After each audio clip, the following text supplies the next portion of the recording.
Orang kalau ruhnya yang sehat Bapak Ibu sekalian, semuanya jadi kecil buat dia. Julaibib radhiyallahu anhu sahabat Nabi itu, saking kecilnya badannya itu sampai diangkat oleh Nabi SAW dengan satu telapak tangan. Karena kecilnya badannya. Tapi di perang ya Uhud dia bisa membunuh 7 orang kafir. Tidak ada hubungannya dengan kecil badannya. Tapi ruhnya kuat, besar. Waktu Nabi SAW balik dari perang Uhud dan terkalahkan oleh orang-orang kafir Quraisy dengan hikmah Allah Subhanahu wa taala, semua sahabat waktu itu mati syahid 70 orang di Uhud, sisa 630 orang bersama Nabi SAW, semuanya terluka dan minimal luka sahabat waktu itu minimal 7 luka, sabetan pedang, hantaman tombak, sobekan, pokoknya luka semua sahabat.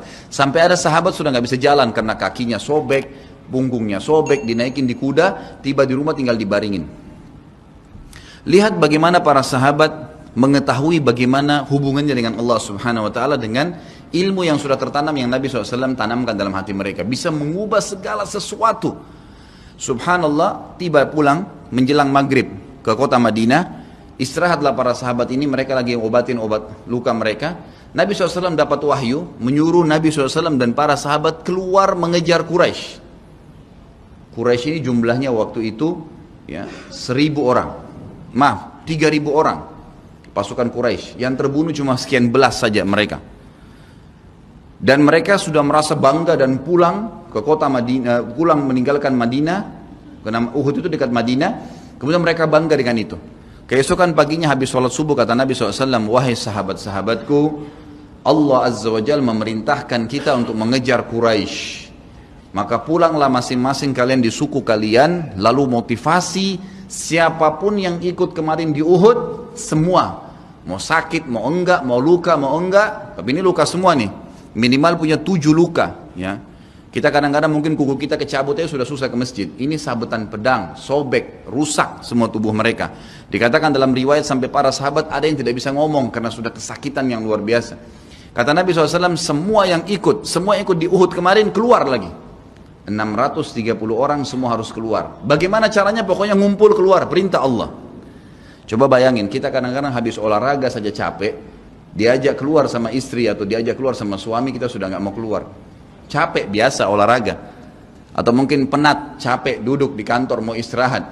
Ini habis perang, badannya disabet-sabet, diajak berperang lagi nih.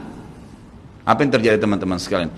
Pulanglah pimpinan-pimpinan suku sahabat ini, dimulai dengan Sa'ad bin Mu'adz radhiyallahu anhu, sahabat Nabi yang mulia. Luar biasa ini. Orang ini pada saat meninggal, kata Nabi SAW, goncang arsy-Nya Allah dengan meninggalnya Sa'ad.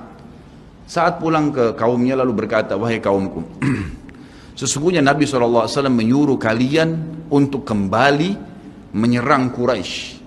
Pada saat itu mereka lagi kumpul saling ngobatin luka, dan di depan mereka yang saling ngobatin luka itu adalah Usaid bin Khudair, sahabat Nabi yang mulia. Ini sahabat Nabi yang satu dari Aus ini, kalau membaca Al-Quran malaikat turun dari langit dengarin bacaannya. Luar biasa. Lagi ngobatin lukanya sambil dia berkata, waktu dikatakan Nabi SAW menyuruh kalian mengejar Quraisy, kata Usaid bin Khudair lagi ngobatin lukanya, sami'na wa ata'na, kami dengar dan kami patuh, ditinggalin lukanya. Lalu seluruh suku itu saling nopang satu sama yang lain, mendatangi masjid Nabi SAW untuk ikut berperang lagi. Nggak ada satupun yang tinggal. Ada yang luar biasa, saya terus terang nangis waktu dengar kisah itu, luar biasa. 2 orang anak muda Ansar, saya setiap kenang kisah ini selalu nangis, nggak bisa tahan karena luar biasa. Anak 2 orang ini belasan tahun umurnya, dan dua-duanya nggak bisa jalan Bapak Ibu sekalian, nggak bisa jalan. Luar biasa. Sudah sobek kakinya, sobek punggungnya, bahkan dikatakan di bagian leher ada irisan, di bagian lehernya ada irisan, gitu kan. Kesakitan. Dua-dua ini diturunkan dari kuda, ditidurkan, adik kakak nih. Tapi saya tidak ingat, namanya tidak disebutkan dalam kisah, tapi ini kisah luar biasa. Dan kemarin kebetulan Imam Masjid Haram atau saya lagi umroh nyebutin kisah itu juga. Hampir satu masjid orang menangis mendengarkan kisahnya. Dia mengatakan, waktu sampai ke telinga adik kakak ini umurnya belasan tahun ya, di bawah 20 tahun. Kalau Nabi SAW memanggil seluruh yang hadir di Uhud untuk kembali berperang. Ini mereka nggak bisa jalan nih. Si kakak bilang sama adiknya, kita nggak bisa tinggal di sini nih. Rasulullah SAW sudah memanggil kita untuk menjawab panggilan Allah. Kata adiknya, bagaimana caranya kita merangkak? Bagaimana caranya kita ke sana? Nggak ada yang bisa nopang. Ini berdua lagi sakit. Mereka cuma tinggal sama ibunya. Lalu berkata si kakak, sekali saya seret kamu, sekali kamu seret saya. Mereka saling seret satu sama yang lain, Bapak Ibu sekalian, sampai di hadapan masjid Nabi SAW. Lihat bagaimana iman mereka kepada Allah Subhanahu Wa Taala, luar biasa. Dan ini tidak bisa kecuali kalau dipaksakan. Kalau tidak dipaksakan nggak bisa.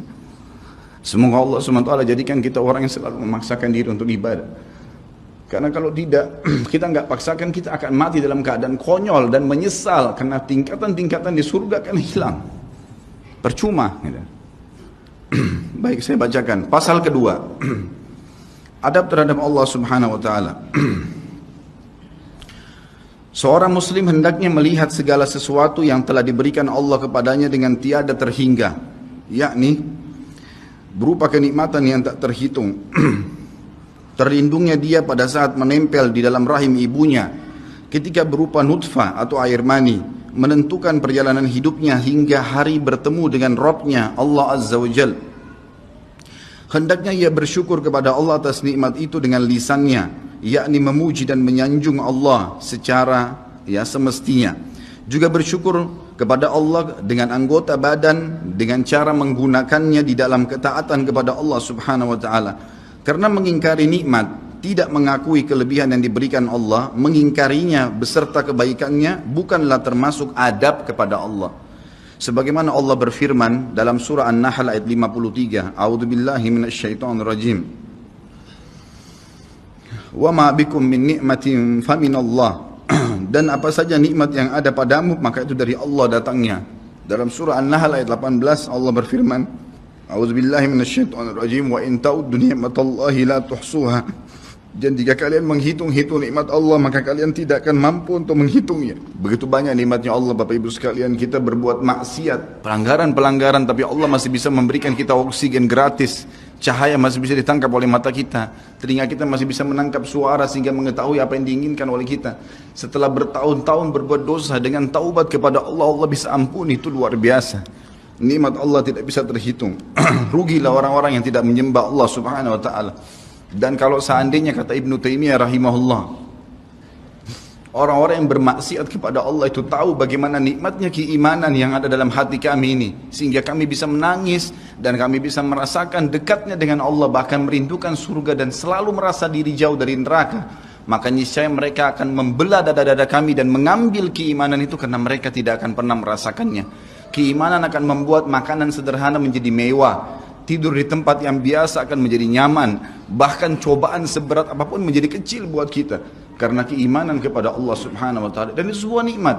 Itu hanya bisa dirasakan kalau kita betul-betul memaksakan diri beribadah kepada Allah Subhanahu Wa Ta'ala.